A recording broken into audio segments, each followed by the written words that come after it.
네, 오늘 말씀의 제목은요, 아낌없이 주는 복음입니다. 제가 어디서 이 제목 따왔는지 아시는 분 혹시 계세요? 아낌없이 주는 나무, 그죠? 나무? 역시, 나무. 역시 교양이 있으십니다. 아낌없이 주는 나무라는 책이 있어요. 아낌없이 주는 복음, 오늘 제목이 이렇습니다. 제가요, 아시는 것처럼 지난 한 주 동안 캐나다 전 지역에서 사역하시는 캐나다 원주민 선교사님들 모이는 포럼에 다녀왔습니다. 이렇게 모였었어요. 첫날 보통 이런 단체 사진은 첫날 모이자마자 찍습니다. 네. 제일 멀쩡할 때, 그리고 모두가 있을 때 찍기 위해서 그런데요. 네, 저는 여기 있고 정말 저 북쪽 끝부터 동쪽, 서쪽 할 것 없이 네, 와서 앉으세요. 네. 정말 캐나다의 구석구석에서 사역하시는 선교사님들 그리고 목사님들이 모였습니다. 그 중에는 지금 당장 선교를 하고 있지는 않지만 내가 원주민 선교에 관심이 있고 어떻게 선교하시고 하는지 궁금해서 비지터로 오신 분들도 몇 분 계십니다. 그렇지만 연세가 많으신 분들부터 저도 젊은 세대이지만 저보다 더 젊은 이제 30대 초반 20대까지도 전도사 신분으로 원주민 선교에 뛰어든 분들이 여기 오셨어요. 이제 은퇴를 앞두신 선교사님들과 이제 막 시작하는 선교사님들 다 같이 모여가지고요, 참 좋은 시간들을 보냈습니다. 이렇게 저희 리튼 팀 목사님들 이렇게 다 같이 또 갈 수 있어서 너무 기쁘고 감사했고요.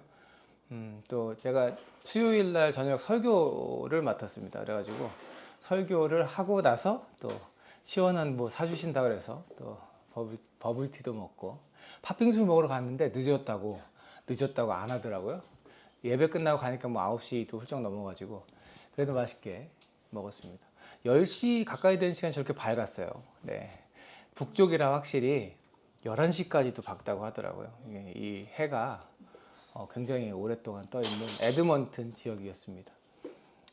많은 것들을 했어요.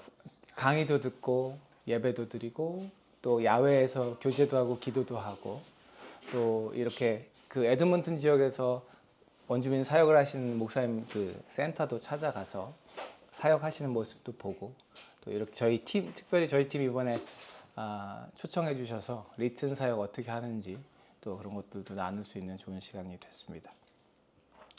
이렇게 사역을 하고요. 마지막 날 여기 있는 우리 최승혜 선교사님, 저 분이 이제 재정 관련 담당하시는 분이어가지고 계속 막 뭐 행정적인 거 하시고 되게 바쁘셨는데 그분이랑 교제하면서 그분이 이런 말씀 해주셨습니다. 저는 왜 선교사님들이 앞에 나와서 재밌게도 얘기해 주시고 뭐 진지하게도 해주시고 하셨는데 저는 왜 계속 뒤에 앉아가지고 눈물이 났을까요? 이렇게 얘기를 하시더라고요. 그래서 여러 목사님들 그 얘기를 하면서 제가 그랬어요. 동지애가 아닐까요? 네. 동지애가 뭘까요? 사전에 이렇게 나와요. 목적과 뜻을 같이 하는 사람끼리의 사랑. 다 형태는 다르고 지역은 다르지만 앞에 나와서 저는 어디서 온 누군데 이렇게 사역합니다. 저는 어디서 온 누구고 몇 년 사역했는데 이런 일이 있었습니다. 뭐 이런 이야기들을 듣고 있노라니, 그리고 그들의 얼굴을 보고 있노라니 같이 원주민 선교를 하는 선교사로서 동지애를 느끼지 않았을까. 그것이 그 선교사님의 눈물을 부르지 않았을까 하는 생각을 했습니다. 목적과 뜻을 같이 하는 사람들, 거기 모인 사람들의 목적과 뜻은 뭐였을까요? 하나님 나라, 예수 그리스도의 사랑, 복음, 그리고 이 땅의 원주민. 그것이 여기 모인 캐나다 원주민 선교사들의 한결같은 마음이었을 겁니다. 그 원주민 선교를 위해, 하나님 나라를 위해, 복음을 위해 자신의 것을 내놓은 사람들이 모인 거죠. 자신의 젊음을 내놓은 분들도 계시고 자신이 가진 시간, 돈, 또 어떤 경우에는 자리, 명예, 직업, 이런 것들, 심지어는 어떤 분 나중에 고백하시는데 가족까지도 뒷전으로 미루어 놓고 그 원주민 사랑 그 하나를 가지고 사역하셨던, 몸부림치셨던 사람들. 그 아들 셋이 있는데 가족들을 너무 뒷전으로 해서 둘째 아들이 아버지는 원주민이 나보다 더 좋냐 이렇게 이야기하며 청년이 다 될 때까지도 예수님을 떠나 있었던 경험을 얘기하셨던 머리가 하얀 선교사님이 아들한테 가서 무릎 꿇고 용서를 구했대요. 그리고 그 아들하고 지금 손붙잡고 이제 모이고 관계를 회복 중에 계시다고 그 말씀을 해주셨는데요. 그렇게 살아왔고 또 앞으로도 그렇게 살아갈 사람들, 저마다 다른 모습으로 살고 있지만 다른 곳에서 진짜 추운 곳부터 정말 험난한 그 곳까지 사명, 선교라고 하는 그 사명 감당하면서 살고 계시는, 저마다 드릴 수 있는 것을 다 내놓으신 분들, 어찌 보면 너무 놀라운 일이라는 생각이 들었습니다. 예수님께서 나를 따르라, 내 길은 좁고 협착하며, 이렇게 내 길이 좁다 따르라 말씀하셨는데요. 그 좁은 길 가면서 어쩌면 더 좁은 길을 찾아 나아가시는 그 선택을 하신 분들, 누가 시킨 것도 아닐 텐데 시켜서 하는 일은 이렇게 길게 할 수 없을 겁니다. 그저 예수님 좋으니까, 예수님이 원하시니까 그 길을 택한 사람들이, 한국 사람들이 캐나다 전 지역에 있다는 것은요, 하나님의 은혜고 기적이라는 생각이 들었습니다. 그리고 거기 모인 사람들이 그 선교사님 고백하신 것처럼 왜 전 자꾸 눈물이 날까요 하는 그 같은 마음, 같은 뜻을 가지고 눈물 흘리며 같이 기도하고 있지 않나, 제가 포럼을 마치면서 그런 생각을 했습니다. 오늘 본문 보시면요, 우리가 잘 아는 기적 같은 일들이 기록되어 있습니다. 32절 한번 볼까요? 많은 신도가 다 한 마음과 한 뜻이 되어서 아무도 자기 소유를 자기 것이라고 하지 않고 모든 것을 공동으로 사용하였다. 여기도 같은 마음, 같은 뜻이 있네요.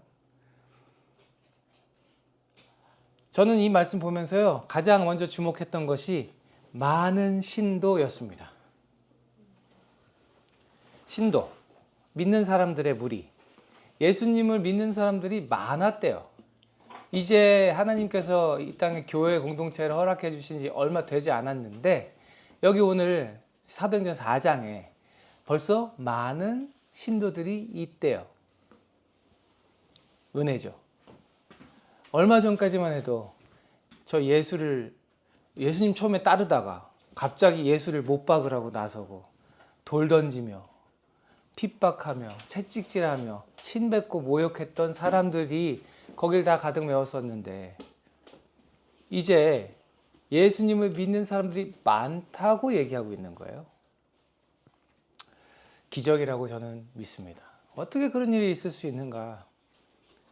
성령으로 충만했던 제자들이 사역했기 때문입니다. 성령으로 충만했던 제자들이 일했고 하나님께서 그 성령을 통해 그들을 사용하셨기 때문에 많은 신도들이 있는 거죠. 기억나시죠? 베드로와 요한이 금과 은은 나한테 없지만 예수의 이름으로 일어나 걸으시오. 그리고 많은 사람들을 앞에 붙잡혀 가서도 내가 하지 말란다고 그 말을 안 할 수 있는 게 아닙니다. 담대하게 얘기했던, 여러분, 그 제자들의 선포, 증거로 많은 사람들이 예수를 믿게 됐대요. 예수 안에서 헌신된 사람들이요, 그렇게 복음을 전했을 때요, 그 기적 같은 일은 현실이 되는 줄로 믿습니다. 그런데 그 뒤에 이어지는 말씀이 더 은혜가 돼요. 한 마음과 한 뜻이 되어 동지애를 가지고 있는 이 사람들이요, 그 여기 이거 보이세요? 다, 그러니까 그 중에 일부가 아니고요, 다 한 마음과 한 뜻이 돼요. 그 많은 사람들이, 많았다고 그랬잖아요. 그 많은 사람들이 다 한 마음과 한 뜻이 돼요. 여러분, 학교를 다니고 직장 생활을 하면서 우리가 점점 나이를 먹고 삶을 살아가면서 배우게 되는 게 있어요. 사람들 마음이 다 내 마음 같지가 않더라. 그런 거 여러분 안 느끼세요? 학교에서도 그렇잖아요. 저 친구가 나랑 마음이 다르고.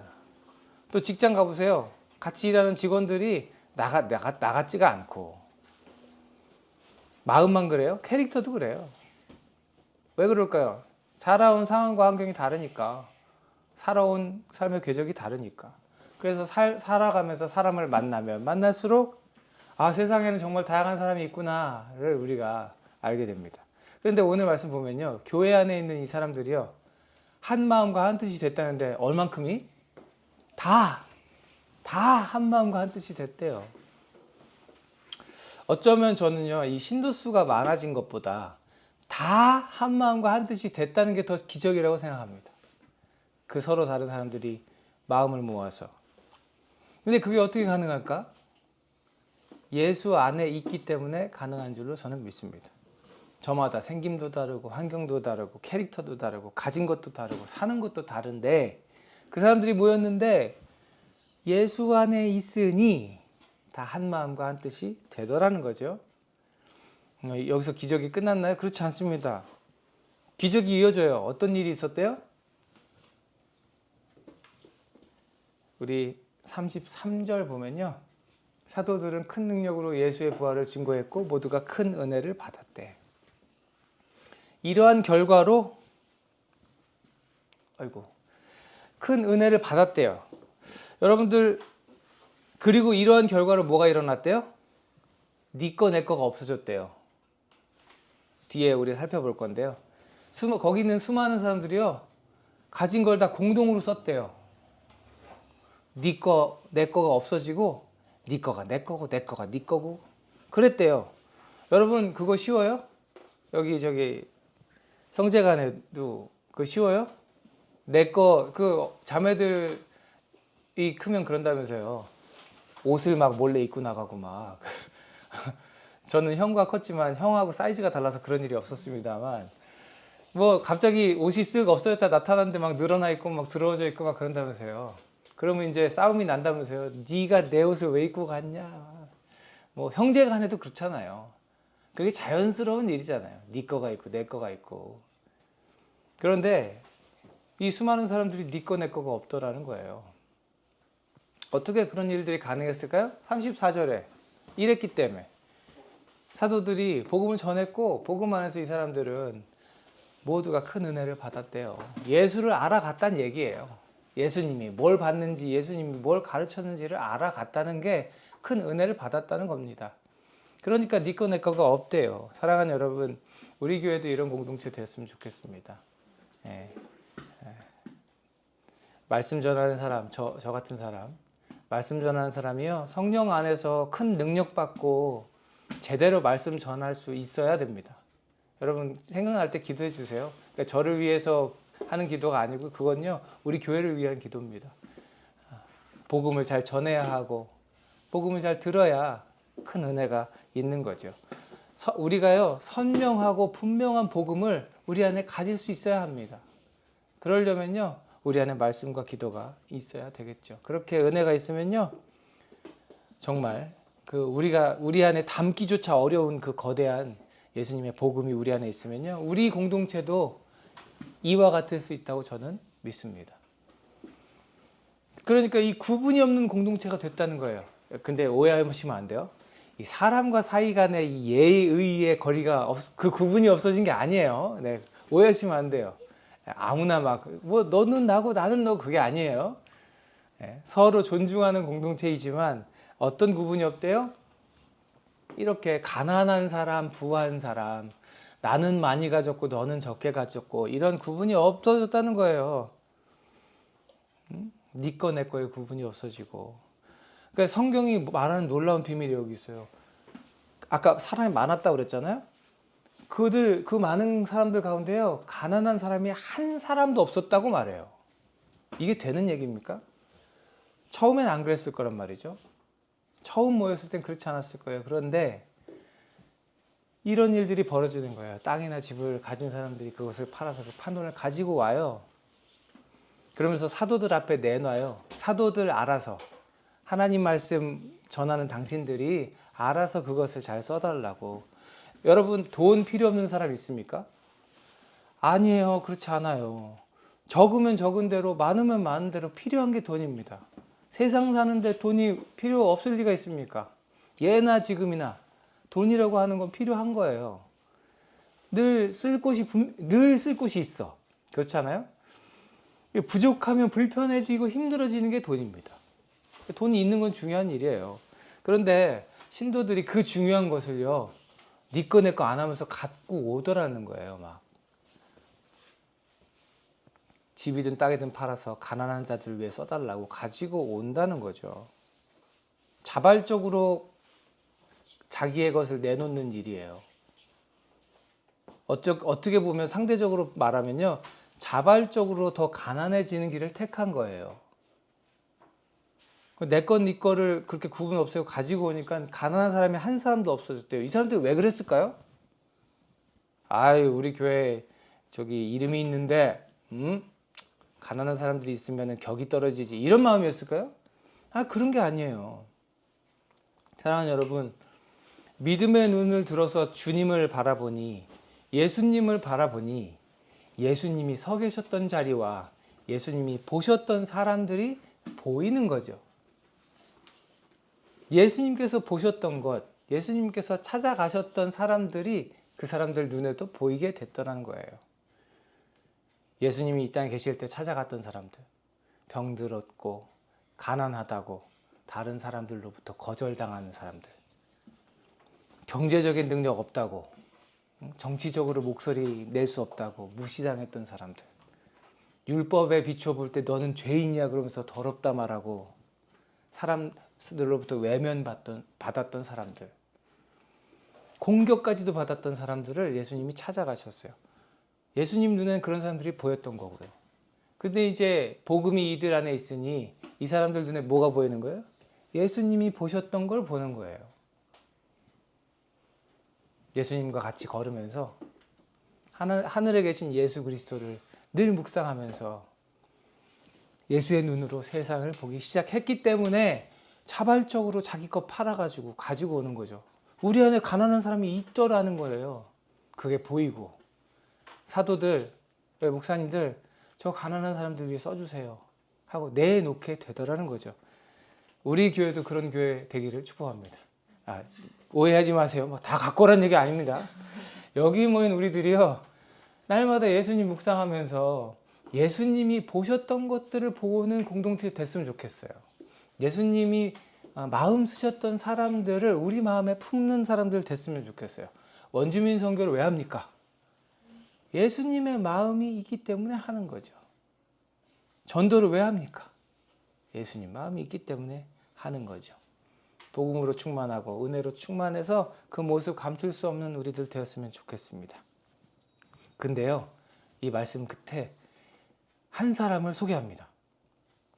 이런 일들이 있었다 하면서요, 갑자기 어떤 사람 얘기를 해요. 그의 이름은 요셉이고 그의 별명은 바나바래요. 그 별명 누가 줘줬대요? 사도들 중에서 사도들이 저 사람 별명은 바나바 해야 되겠다 이렇게 말한대요. 여러분, 우리 그렇죠, 우리 학생들 방구 뿡뿡 끼는 사람, 여러분 저 별명 뭘로 줘줘요?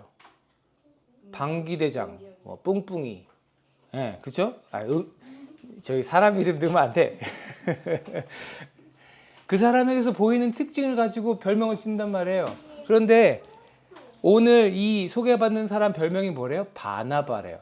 바나바가 뜻이 뭐래요? 위로의 아들이래요. 그러면 이 사람 캐릭터가 뭘까요? 위로하는 사람. 사람들을 위로하는 사람, 바나바. 훗날 그의 사역을 보면요, 그가 얼마나 신실한 사람인지 우리가 알 수 있습니다. 바울과 함께 동지되어서, 바울 좀 센 거 같죠, 그죠? 여러분 편지 쓴 거 보면 막 세잖아요. 그 센 바울 옆에서 위로하는 사람으로, 제가 볼 때는 엄청난 사역을 했을 텐데 바울보다는 빛을 덜 받잖아요.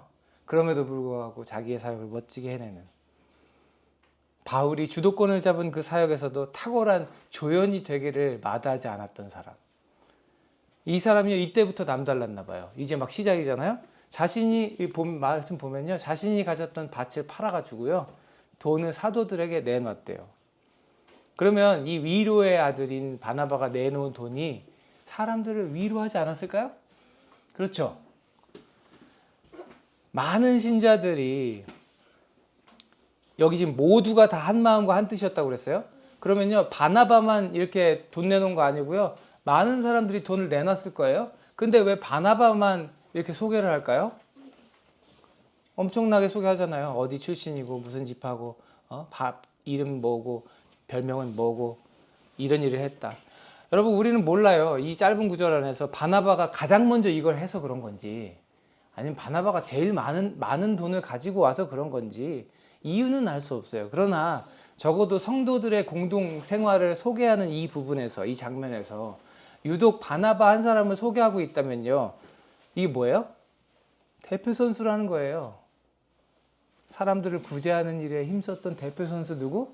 바나바. 우리가 다음 주 말씀에 등장하는 사람들이 있어요. 두 부부.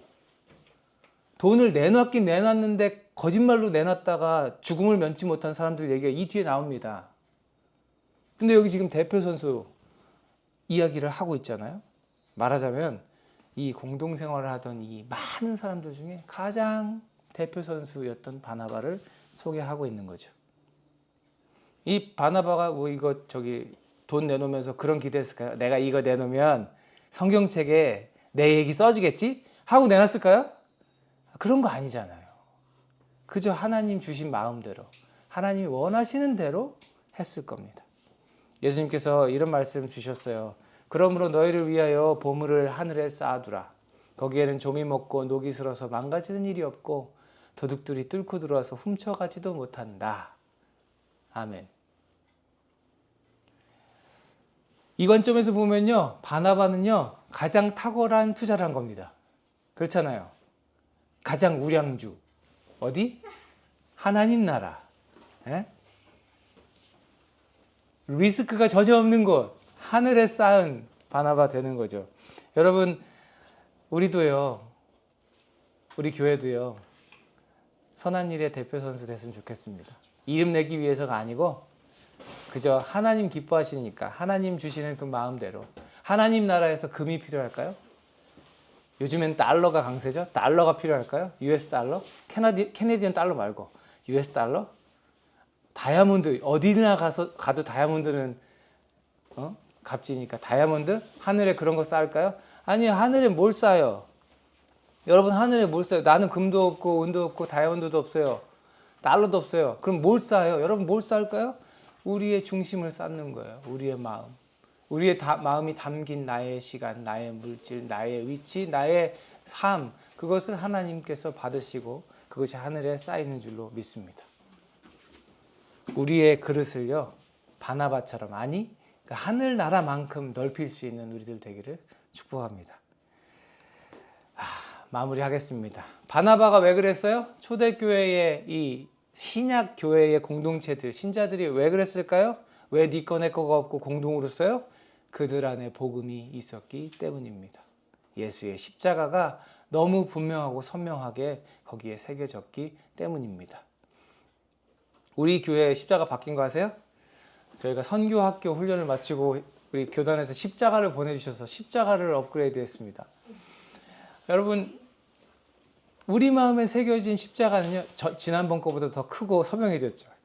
우리 마음에 새겨진 십자가는요, 이것과 비교할 수 없을 만큼 너무나 선명하고 분명하게 새겨져 있어야 될 줄로 믿습니다. 그렇게 되게 축복합니다. 그 복음 안에서요, 성도들이 예수님의 눈을 가지고 예수님의 마음을 가지고 예수님의 손과 발이 되었을 때 오늘 본문의 이야기들이 일어납니다. 지난 주간에 제가 만났던 원주민 선교사들은 왜 거기 앉아 있었을까요? 왜 3,700km, 어떤 분은 3,700km 운전해 갖고 오셨어. 왜 거기 앉아 있었을까요? 왜 그들은 저 옐로나이프, 뭐 한국 사람이라고는 없는데 홀로, 어떤 선교사님 키가 요만하신데 앉은 키랑 일어나선 키가 똑같으신 여자분, 싱글, 이제 할머니가 되신 그 싱글, 그 혼자서 그 옐로나이프 거기서 왜 살고 계실까요? 아무도 가려하지 않고, 보통 사람들은 알아주지도 않고, 어쩌면 더 관심 없는 선교인, 원주민 선교를 왜 하고 있을까요? 그들 안에 복음이 있기 때문에 그렇습니다. 너무나도 분명하고 선명한 십자가가 그들 안에 있기 때문에 그런 거예요. 이 모든 일이 십자가의 아들을 내어주시기까지 아낌없이 모든 것을 내어주신 하나님을 경험한 사람들에게서 나옵니다. 우리가 너무 잘 아는 말씀, 하나님 세상을 이처럼 사랑하사 독생자를 주셨으니 외아들 이는 그를 믿는 사람마다 멸망치 않고 영생을 얻게 하려는 것이다. 이걸 알기 때문에 가는 거죠. 이게 있기 때문에 하는 거예요. 사랑하는 여러분, 정말 말씀을 맺겠습니다. 아낌없이 주는 그 복음, 이미 아낌없이 사랑받은 우리들이 우리 안에 있는 그 복음을 어떻게 해야 할까요? 아낌없이 주어야 할 줄 믿습니다. 목장 모임하고 성경 공부하고 밥하시고 여기 교회 안 다니는 사람 없나 찾아다니고 어떻게 해서 누가 한 명 만나면 어떻게 좀 교회에 데려올 수 없나? 어떻게 좀 예수님 좀 만나게 할 수 없나? 우리가 왜 그렇게 고민하고 노력합니까? 아까 우리 자매님 기도해 주신 것처럼 우리 교회가 사람들로 채워지길 왜 기대합니까? 복음 전하는 거, 예수님 전하는 거, 우리로 하여금 복음이 있게 하기 위해서, 십자가가 새겨지게 하기 위해서 그렇게 하는 거죠. 예수를 만났기 때문에 예전에는 못 보던 길을 걷는 거고요. 예수를 만났기 때문에 예전에는 몰랐던 세상을 보게 된 우리들이 그 아낌없이 주는 복음, 그것을 가지고 오늘도 우리 모든 삶의 자리로 나아갈 수 있기를 주의 이름으로 축복합니다. 아낌없이 주는 복음으로 한 주 승리하시기를 바랍니다. 기도하겠습니다. 하나님 감사합니다. 신약교회의 성도들 그 아름다운 삶의 모습을 묵상하며 그 모습이 우리의 모습 되기를 간절히 소망합니다. 하나님 앞에 결단합니다. 우리가 받은 은혜를 흘려보내겠습니다. 나누겠습니다. 우리에게 주신 것들을 충실히 누릴 뿐 아니라 세상에 하나님께서 사랑하시는 많은 사람들에게 흘려보내겠습니다. 나누겠습니다. 그렇게 살아갈 때 우리의 삶이 증거가 되기를 원합니다. 그렇게 살아갈 때 우리의 삶을 통해 많은 이들이 예수님께 돌아오기를 원합니다. 하나님 우리를 사용해 주시고 특별히 예수님이 보셨고 예수님이 품으셨고 예수님이 찾아가셨던 그 모든 세상 사람들에게 이제는 우리가 나아가고 품고 기도하며 섬길 수 있기를 원합니다. 그렇게 살겠습니다. 하나님 도와주세요. 이제는 우리 구주 예수 그리스도의 은혜와 아버지 하나님의 사랑하심과 성령님의 교통하심이 말씀대로 살기로 결단하며 신약교회 성도들처럼 하나님께 잘했다 칭찬받는 그 모습 그대로 복음 들고 나아가길 소망하며 아낌없이 주는 그 복음을 가지고 세상 가운데 우뚝 서기를 결단하며 다짐하며 소망하는 여기 있는 주의 사랑하는 백성들 머리 위에 이제로부터 영원토록 함께 하시옵기를 간절히 축원하옵나이다. 아멘.